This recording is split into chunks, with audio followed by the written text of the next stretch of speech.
இப்போ அரசியல்வாதிகள எடுத்துக்கிட்டா, அவங்களுக்கு எங்கேருந்து பணம் வருது அப்படிங்கிறது எனக்கு இன்னுமே கேள்விக்குறியா தான் இருக்கு.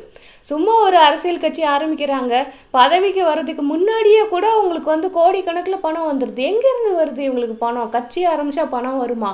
அப்படிங்கிறது எனக்கு பெரிய ஆச்சரியமா இருக்கு. எங்கேருந்து வருது? எப்படி வருது? இது என்ன நெட்வொர்க்கு? அப்படின்னு கூட நம்மளால புரிஞ்சுக்க முடியல. அப்படி இருக்கக்கூடிய ஒரு காலகட்டத்துல இவர் எப்படி சம்பாதிக்கிறார்? சும்மா வீட்ல உட்காந்துட்டு சம்பாதிக்கல.